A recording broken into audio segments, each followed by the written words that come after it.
Bonjour une nouvelle fois et bienvenue sur l'espace,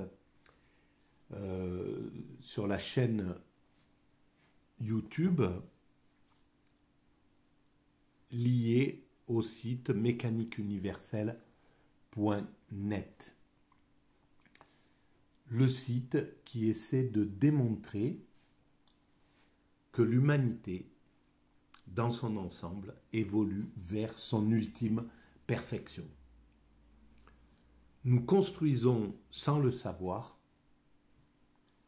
cette perfection finale, en somme, ou on pourrait dire cet aboutissement de l'évolution humaine qui a commencé il y a quelques millions d'années, quand on s'est séparé des autres primates, et qu'on a commencé à développer notre capacité cérébrale, notre dextérité, notre capacité de nous maintenir debout, etc., etc.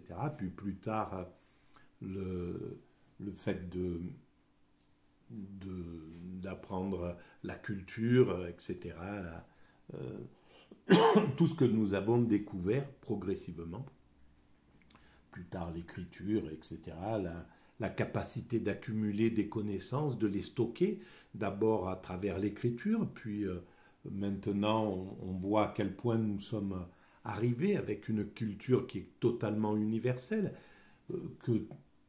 à laquelle chaque être humain sur cette planète, nous sommes 7 milliards, peut accéder globalement. Hein. On est à quelque chose près, on a tous accès à une culture qui devient de plus en plus universelle avec la télévision, avec Internet, etc., etc.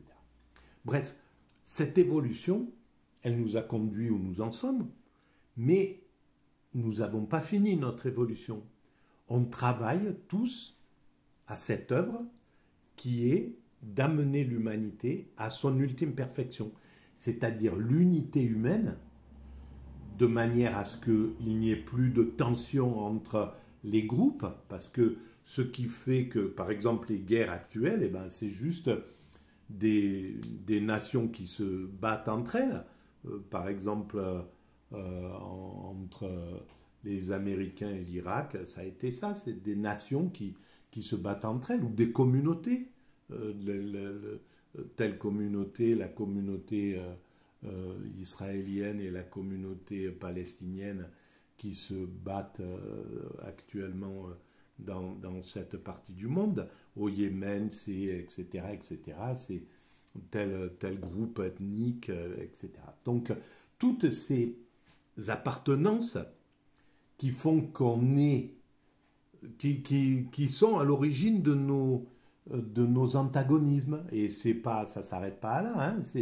C'est valable entre deux nations, mais c'est valable entre deux villages, entre deux communes, entre deux familles. Bon, bref, voilà, on a toutes ces appartenances-là qui, qui, nous, qui nous servent à évoluer, mais qui aussi engendrent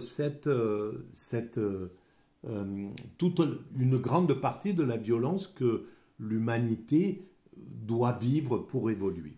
Alors ça, on le dépassera. Il faudra peut-être encore 1 siècle, 2 siècles ou 3 siècles, mais on parviendra à gérer ce problème-là. On le gérera de plein de façons, hein. C'est-à-dire que déjà quand l'humanité aura atteint sa perfection technique, il n'y aura plus besoin de construire, et donc on n'aura plus besoin de l'ambition, de toutes ces pulsions qui sont des moteurs actuellement. On n'en aura plus besoin, on aura besoin d'entretenir le monde. Vraisemblablement on fonctionnera avec un salaire universel, ou alors plus rien tout sera à disposition, donc il n'y aura plus besoin d'acheter, d'échanger, de vendre les choses seront communes, ça appartiendra à l'humanité. Et d'ailleurs, on fait passer de plus en plus de choses au patrimoine commun de l'humanité. Que ça soit là pour l'instant, on fait passer les œuvres d'art, les merveilles du monde, etc. Mais on est en train de faire passer les forêts, de faire passer l'air, de faire passer bientôt l'eau, etc. Ça deviendra, ça appartiendra au patrimoine commun de l'humanité. Et même s'il y a une petite période où encore le système s'organisera pour privatiser des choses universelles pour faire avancer, pour travailler, quoi, en somme. Hein. C'est la ruse de la raison. Le système qu'on a mis en place, c'est un système d'émulation. C'est le système qui fait que on veut être un peu plus riche que les autres. Voilà, l'ambition va faire on va vouloir faire plus de choses, etc., construire plus de trucs. Et tout ça, c'est ce qui construit l'humanité, en somme. Voilà. Alors ça, c'est pour le fondement de la théorie. Alors, pour démontrer cette théorie, je m'appuie parfois sur des audios, des émissions de France Culture, par exemple avec Philosophie. Et là, j'ai déjà fait 2 vidéos sur Schopenhauer, la relation entre Schopenhauer et Bergson, ces 2 formes de pensée. Donc je prends appui sur cette vidéo, sur cet audio qui fait intervenir 2 professeurs de philosophie, Ghislain Waterloo et Arnaud François. Voilà. Et donc, je relance l'audio et éventuellement je commente. Voilà. À très bientôt. C'est très intéressant parce qu'au début de son itinéraire, on a l'impression qu'il utilise les philosophies orientales pour dire nos limites. Là, on parle de Schopenhauer. Le voile de la Maya, c'est que nous n'accédons pas à l'essence profonde de la nature. Donc, nous n'accédons pas aux choses en soi. En tout cas, c'est ce que j'imaginais en lisant. Et puis, commençons par là. Ça veut dire aussi que Schopenhauer rompt tout particulièrement avec l'idée que la raison, qui chez le philosophe Hegel est la clé du monde et la faculté la plus extraordinaire que nous ayons, Schopenhauer rompt avec l'idée de la raison qui expliquerait tout et qui nous donnerait un accès aux choses en soi. Lui, il n'est pas hegelien. Et on a l'impression que c'est au nom d'une certaine modestie, d'une auto-limitation de la connaissance humaine. Il a raison, évidemment, dans ce sens-là. Hegel veut expliquer la chose en soi, c'est-à-dire le divin, la logique de l'évolution, la logique qu'il y a du divin, en somme, qu'il y a un principe créateur à l'origine de tout ça, et que cette évolution fait donc pardon donc et Hegel veut démontrer la chose en soi, veut démontrer la logique qu'on peut arriver à comprendre, la logique de la création.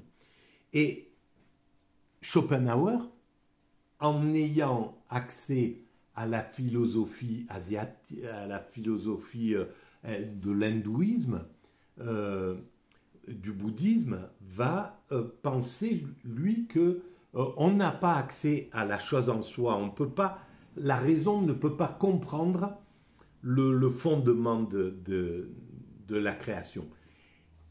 Et évidemment, il a raison sous cet angle-là.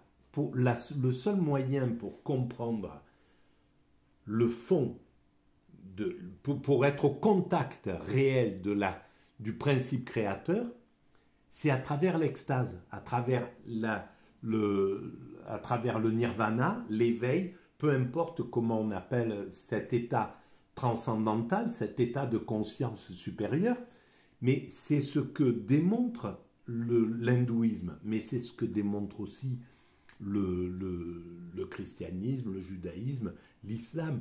L'islam, à travers le soufisme, montre que on peut être en fusion avec, on peut comprendre le divin, et la seule façon de comprendre le divin, réellement, c'est à travers l'extase. Dans l'extase, on est au contact du divin et on devient même, on incarne le divin en réalité. Notre ego disparaît et à la place de l'ego rentre le divin. Le divin, en fait, prend la place de l'ego dans l'extatique. C'est pour ça que l'extatique n'est plus qu'une somme d'amour, une somme de béatitude, il émane quelque chose où il n'y a plus du tout de combat d'ego entre les êtres humains, il est dans un état de plénitude et de contemplation absolue. Et c'est le seul moyen de rentrer en relation fusionnelle avec le divin. Mais Hegel a raison de chercher à expliquer le monde de façon logique, d'expliquer Dieu de façon mathématique, on va dire, ou scientifique, d'essayer d'expliquer les choses. Il a raison. Les deux ont raison en réalité dans cette chose-là. Pour comprendre aujourd'hui réellement le divin, pour le comprendre dans sa totalité, il n'y a que à travers l'extase. Mais même l'extase, c'est quelque chose d'individuel. On ne peut pas l'expliquer. Celui qui ne vit pas l'extase et qui est à côté, il ne peut pas comprendre ce qu'on ressent à travers l'extase. Pourquoi les extatiques, ceux qui ont fait l'expérience de l'extase, disent qu'ils sont en fusion avec le divin, disent qu'ils sont Dieu en fait, qu'ils deviennent divins dans cet état-là. Pourquoi les soufis parlent de ça? Si on ne fait pas l'expérience, on ne peut pas le savoir.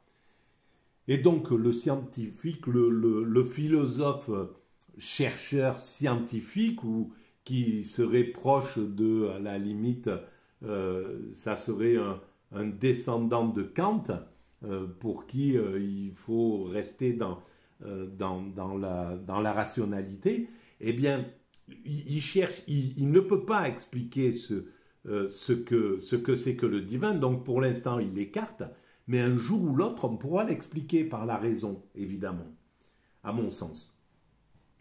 Tout à fait. Pour reprendre ce que vous disiez, je vais simplement ajouter qu'il utilisait les sagesses orientales, les philosophies orientales également pour parler de la question de l'extinction du désir, parce qu'un des grands problèmes qui nous empêche d'accéder à la réalité, c'est aussi le fait que nous sommes des êtres désirants et donc voulants et donc souffrants. Et puis il trouvait troisièmement dans les philosophies orientales... Voilà, c'est la chute de l'ego en fait. Qu'est-ce qui se passe dans l'hindouisme quand il cherche à atteindre l'éveil, dans le bouddhisme, le Bouddha, etc. Il va anéantir son ego, il va anéantir ses désirs, ses pulsions, tout ce côté animal que nous avons et qui est nécessaire pour prolonger la vie, pour travailler, pour construire l'humanité. On a besoin de tout ça. Mais l'expérimentateur, celui qui cherche à atteindre le divin, à fusionner avec le divin, il va contraindre ses pulsions, il va anéantir cet ego-là.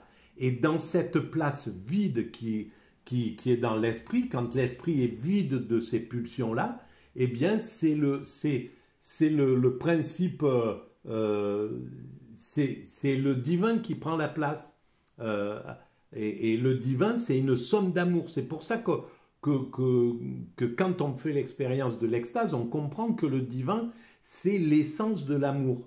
Parce que dans cet état-là, quand on est irrigué du divin, quand on est animé, quand on est vécu par le divin à l'intérieur de nous, on n'est plus qu'une somme d'amour.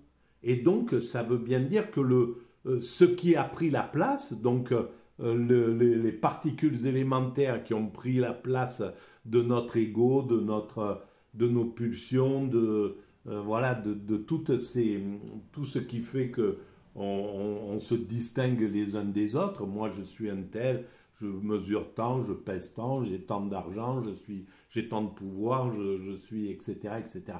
Voilà, tout ça qui fait que c'est illusoire, mais cette illusion qui sert à vivre normalement dans la vie, quoi, et à construire.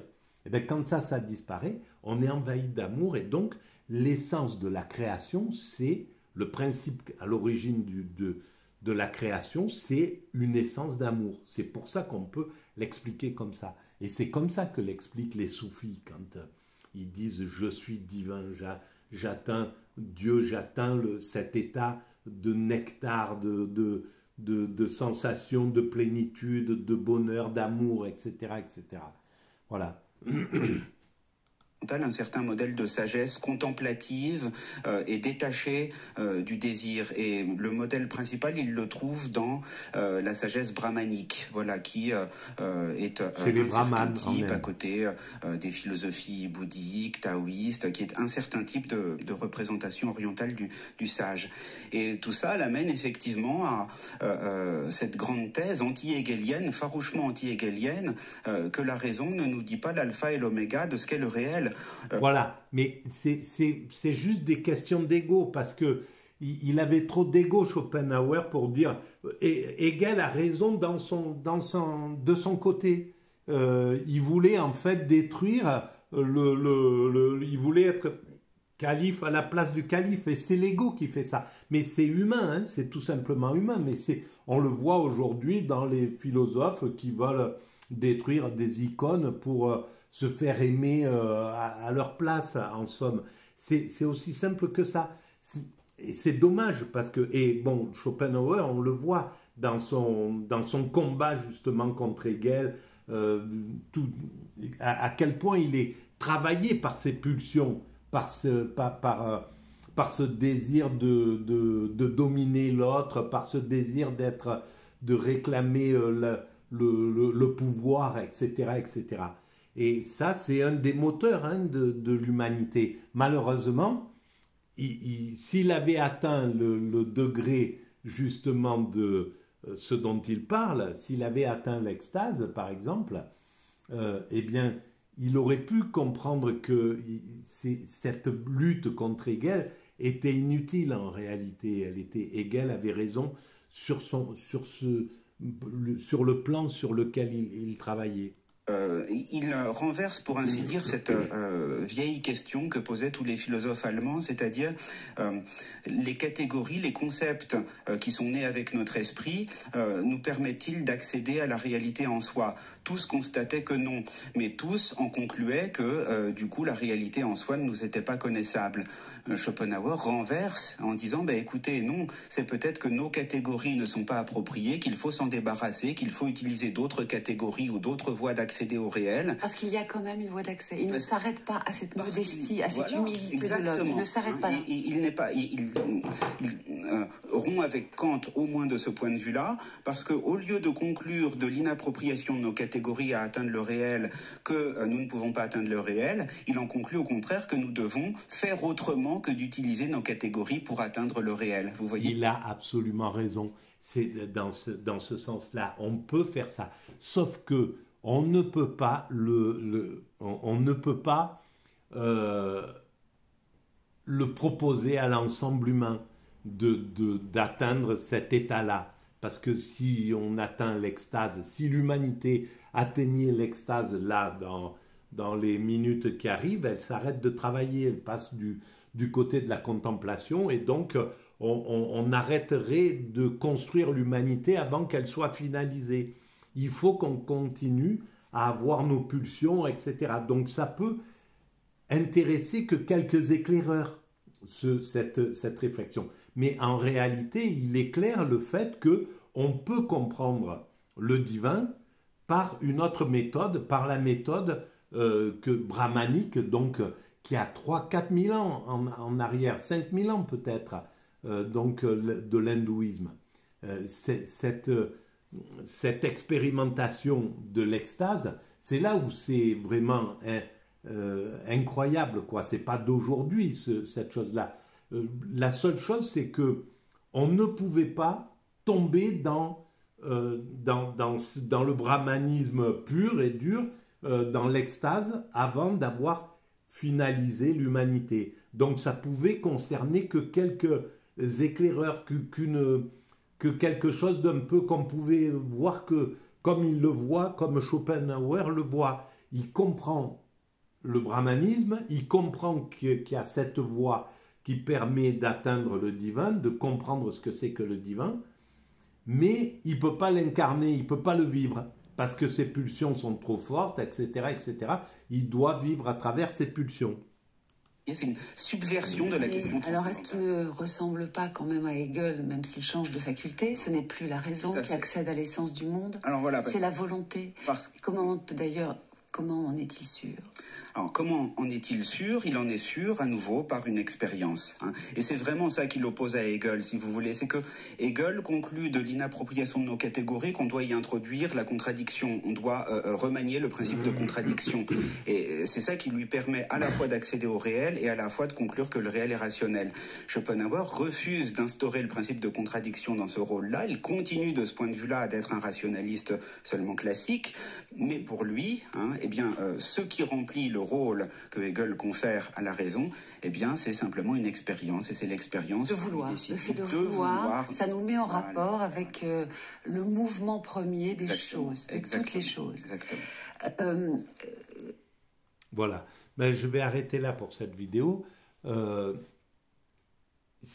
Voilà, au fond, il dit qu'il y a ce vouloir, la volonté de vivre, ce moteur qui fait que on n'est pas en extase, qu'on est dans la volonté de faire les choses, d'imposer, moi par exemple, mon point de vue dans cette théorie philosophique. C'est bien la preuve que je ne suis pas dans l'état de contemplation, que je n'ai pas atteint la sagesse dont parle l'hindouisme ou dont parle le bouddhisme, parce que si je l'avais atteint, je ne m'occuperais plus de tout ça, je ne serais plus en combat, j'accepterais le monde tel qu'il est, et voilà, je lutterai pas contre ça. Mais pour conduire le monde à sa perfection, on doit passer par ce conflit, on ne peut pas accéder à l'extase. Pour être récompensé de notre travail, on n'a accès qu'au petit plaisir. Pas au bonheur, mais au petit bonheur. Pas au bonheur suprême, pas à l'extase, mais à la jouissance sexuelle, à la jouissance des sens, etc., etc. Voilà. Qui sont des petites... qui sont des petites publicités de l'extase en somme. La jouissance sexuelle, l'orgasme, c'est la publicité de ce qu'est l'extase spirituelle. C'est la même chose, l'extase spirituelle, sauf que c'est pas sur une fraction de seconde, mais ça dure le temps de l'extase, des minutes pour certains, des heures, des jours, des vies entières pour d'autres. Voilà. Donc, voilà comment ça se passe, selon moi. Alors, là, j'ai parlé avec un souffle un peu bloqué, je suis désolé, ça bloque ma tête, donc je cherche mes mots, c'est beaucoup moins limpide, c'est beaucoup moins audible, mais voilà, c'est la fatigue fait tout de suite ce genre de choses. Je suis désolé pour vous, je vais me reposer un peu, pour faire la prochaine vidéo. Voilà, mais on est bien parti là sur Schopenhauer et Bergson, et ça éclaire plein de choses en réalité. Voilà, qui sont intéressantes à dire. Alors, si vous pensez que c'est philosophie atypique, cette philosophie atypique, né d'un cerveau autiste Asperger et donc a un peu d'intérêt universel, ben, vous pouvez mettre des pouces, donc des avis, là, des pouces bleus, vous pouvez vous abonner, vous pouvez envoyer le lien à vos connaissances, à celles que vous pensez qui peuvent être intéressées par ce genre de réflexion, de recherche, et puis vous pouvez laisser des commentaires, j'y réponds en général systématiquement. Voilà, je vous remercie en tout cas de votre présence et de votre écoute. Merci beaucoup. Au revoir.